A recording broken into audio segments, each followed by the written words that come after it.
Yes, the focus is around diversifying our economy, and you'll have seen some of the initial work being done around tourism and tourism development. We've got an amazing town and an amazing community that we live in, and I'm incredibly proud, and I know that all of you here and we live, like Joe said, in a beautiful natural environment, and we want to showcase that to people outside of Collie. And you know, the visitors in town, you see the mountain bikes on the back of every second car in the main street. You can't get parking. I'm not complaining in it, it's a great problem to have. But you know, that was the beginning of this process. And from here on, we're making deliberate steps to look at what new industries can we attract, what new jobs can we create, and what are the opportunities for workers that can move from the current qualified power station or coal mining related industries into jobs of the future that create a really secure pathway going forward. I do want to mention that comes here from the Jobs and Skills Centre. That's another fantastic initiative from state government. That is open for every member of the community, whether you're a worker or not.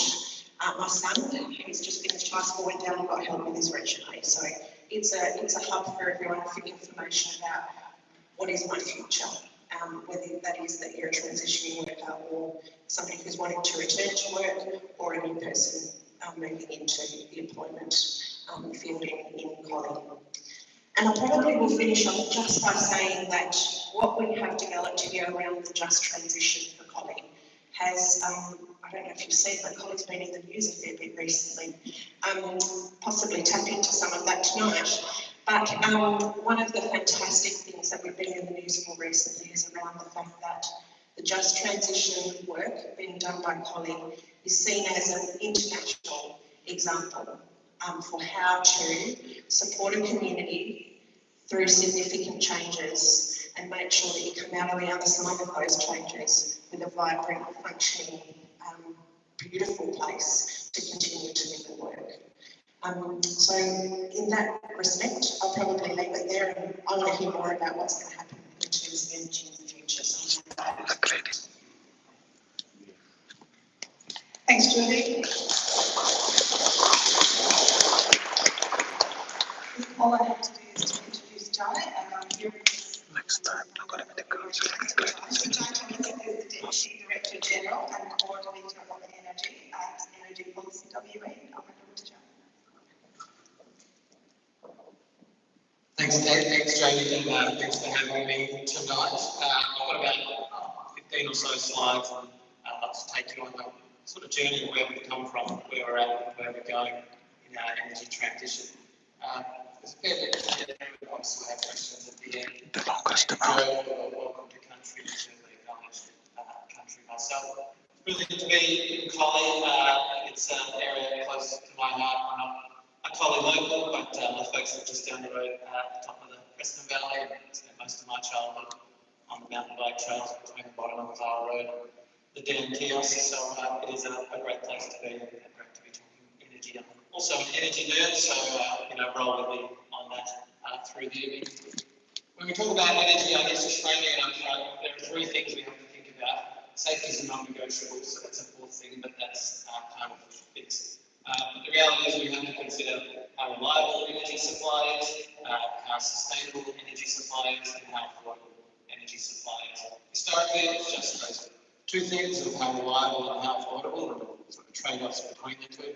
But of course, over the last couple of decades, with the impacts of climate change and commitments nationally and at a state level, there's always the need to consider how green is our energy supply. Those things we seek to make, as optimal as possible, but they also trade off against each other. Our reliability standard here in WA is that we seek reliability 99.9998% of the time. Going an extra digit or an extra 9, we come at an extra cost, and those things are the things that we have to trade off when thinking about how energy supply is delivered each and every day. And again, how sustainable our energy supply is being driven by commitments both globally, nationally, and at a local level. So it is law in Australia now that we must hit net zero emissions in the whole of the economy, across the whole of the country by 2050, and we must hit 43% emissions reduction by 2030. The Commonwealth governments put that into legislation. They're discharging that legislation by making sure that emitters around the country reduce their emissions year on year. So it's good to do like legal obligation to reduce their emissions more EVs. So bit by bit, the net zero by 2050 target is being put in place in the economy. A third of all the sites in that safeguard mechanism, a third of those 220 odd sites are in Western Australia, but the heart of the economy are also the heart of the country's emissions. So a lot of the impact and the obligation falls to us here in Western Australia. At a state level, we also have a net zero by 2050 target. It's not quite in law yet, but it's been committed to be introduced as term of government, and in the next term should be government return. So again, there will be that legal obligation to reduce emissions year on year once that legislation is put in place. Government here also has an 80% emissions reduction target for its own emissions by 2030, and ultimately government's own emissions include the government-owned coal-fired generators just down the road here. So it's got a larger emissions profile than many state governments, and ultimately it has to find a pathway to hit that 80%, the majority of which is those coal-fired generators. So that's kind of the framing or the drivers for the energy transition. Of course, renewable energy is the cheapest form of new energy, and ultimately, the more renewable energy we have in our power system, the cheaper energy prices are. So it's helpful in that amount of things we have to consider reliable, affordable, and green to have as much renewable energy in the system as possible. In terms of where we're at now, on average, over this last financial year, 23-24, we're at 36% renewable energy in the South West Power System. It's a power system that extends, of course, from Kalbarri up north through the metro area, out to Calgary and down to Albany. So everything in between, including the wind belt. So 36% renewables. So energy transition isn't something that we're planning for, towards the end of this decade as the coal units come on. Something we're well progressed on, and something that's actually been driven for the most part by households installing solar on their roofs. So we have around 450,000 houses with rooftop solar now, and that's a huge contribution to that 36%. The other half is typically wind farms, mostly out north between the north of Perth and Geraldton, with a couple of new wind farms the last bit down at Kojak. So the wind farm, contribution to that 36% is also starting to grow. So 36% on average at any one point, that spikes. And at other points, it dips simply because the sun doesn't always blow. At times, we've had up to 85% renewable energy powering our power system. In fact, this Sunday just gone, through the middle of the day, we set a new record of 85.1% of the power used in the southwest was from renewable energy, and most of that was rooftop solar doing its thing. So the reality is the energy transition has some really big, successes. 36% is a huge contribution, and it's meant that the coal and gas power system that we've had of the past has started to decline. We're at about 30% coal contribution to our electricity generation mix. And of course, the first of the units has already been retired. The other thing that's happening in our energy transition is we're electrifying everything. So electrifying our transport. Some of you may have driven electric vehicles here tonight. We're electrifying as much of industry as we can, because electrification is a sort of gateway drug to decarbonisation, and it's a ticket for many industries to decarbonise. And we're electrifying other things like things like AI, and a lot of the apps we use, and a lot of the big data decisions that are made need data centres and large users of electricity to power those decisions. So at the end of the day, we're electrifying everything in our economy, and that's meaning electricity demand is growing. The thing in our power system in the southwest that actually drives the peak demand that we see is actually household air conditioners. So it's still a summer peaking power system. Our hardest days are the sort of third or fourth day of a long heat wave. And of course, this last summer was particularly unbearable. I'm sure, it was 46 degrees in Perth's eastern suburbs. It was likely particularly down here, and that happened consistently through late January and February, such that this image here shows that we set 7 new peak demand records last summer, and those records haven't been touched since 2016. So it shows that in those heat waves, the climate's changing, people are using their air conditioners more, driving more demand for electricity, and putting pressure on the power system. Not only do we need to replace the coal units, we need to scale up to meet that electricity demand as it grows. Certainly, we pushed the power system to the limit last summer.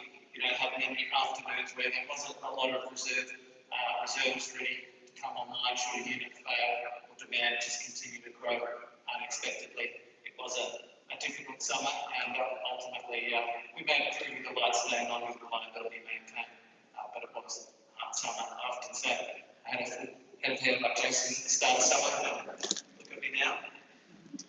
Some people in the room have known me my whole life, but I was old when I was 25. So, the reality is I won't be growing any hair back, but the summer ahead actually looks a lot better. And the reason it looks a lot better is we've had a huge range of wave investment in the Southwest Power System to help us on that renewable energy journey. So, as I mentioned, we have a lot of rooftop solar, at times hitting even 85%. So, it's a lot of renewable energy there that can be soaked up and stored for later. And that's why the battery investments have been so attractive, because they can play that role of absorbing in the middle of the day and discharging in the evening when the power system peaks. We have a very peaky power system. People get home from work, turn their air conditioners on, and that's what drives, that mix of insulation being needed, but also what drives these batteries to make sense. So we have batteries built in Kwinana, 2 now in Kwinana, and Jason will talk to them. One operational in Collie, and that's the French company who commissioned that. Synergy's Collie battery is on its way. Indeed, the 2 Collie batteries, Neoen's two-stage battery, Synergy's batteries, are some of the largest batteries in the world, actually. So it's a uniquely West Australian success story, but those batteries make perfect sense simply because we have such good renewable energy supply and we have the opportunity to use that, particularly when we need it. We have batteries being commissioned at Wagerup and more at Merredin and other parts of the southwest. So you can see a lot of regional locations making perfect sense and prime locations for these batteries, simply because they can locate next to the electricity network that's there now, not take up a huge amount of land, but offer opportunity into those communities. So it's been great to see that play out over the southwest. The reality is we're not interconnected to other states. We often see South Australia report that they're at 110% renewable energy on any given day. That's because they can send their power to Victoria at the times when they need it. Victoria powers them. We don't have that luxury. You have to be self-sufficient.